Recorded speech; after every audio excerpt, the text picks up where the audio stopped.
In this movie, we'll take a look at the second half of the stroke panel, which includes the dash line and arrowhead options. Now, as usual, I've got my numbers selected here. If you're working along with me and you want to select them, all you have to do is go up to the select menu and choose the numbers command, and that will select the numbers. Totally amazing, often overlooked option here inside of Illustrator. All right, let's bring back the stroke panel. And I'm going to reduce the weight value to 6 points, and I'm also going to reset these cap and corner options. I'm going to change the cap back to butt cap, and I'm going to change the corner back to miter joint, but I'm not going to set the miter limit to 150. I'm going to take that down to 10x, like so that we don't have a lying number 3 because of the Pinocchio nose, don't you know? All right, I'll bring back the stroke panel here.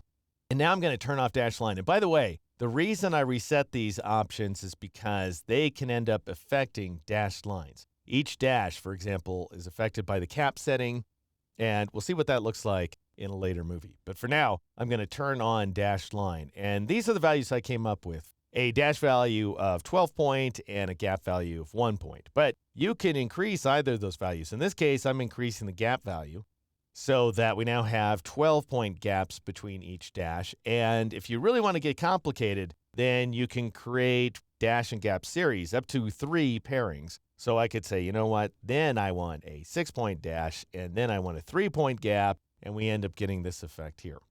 You can get as elaborate as you want. I'm just going to set the gap value to 1, and then I'll delete the second dash and gap value. So you delete dash, and the gap value goes away too. Notice this wonderful setting here that aligns the dashes to the corners and the endpoints, adjusting the length of the dashes to fit. So if I turn it off and I just go back to preserve the exact values, then we may end up with things getting cut off at different locations. It's not quite as noticeable as it might be if I crank this gap value up.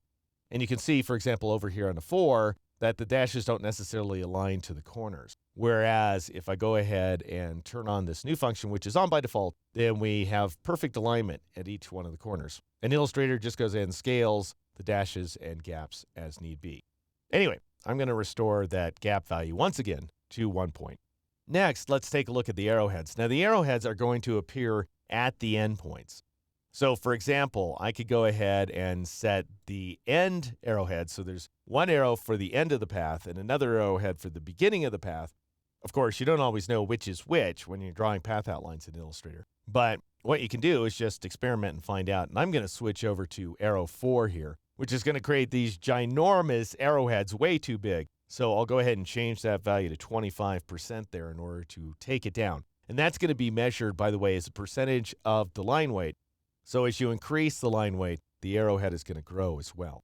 And if you get it wrong, by the way, you can just swap by clicking on this little swap start and end arrowheads, and you'll end up getting this effect instead. So very easy to use here. However, I'm going to switch this guy to arrow 35 is the one I'm looking for, which is a little hand.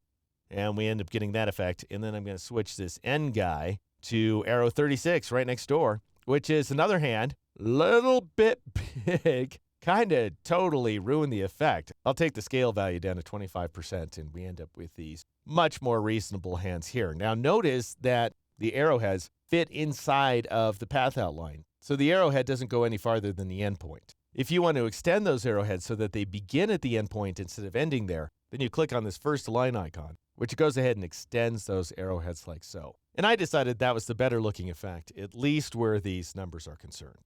Now, I'll tell you, dashes and arrowheads can be very useful, especially dashes, and we'll be taking a look at them in more detail in future movies, but consider that your introduction to applying dashed lines and arrowheads here inside Illustrator.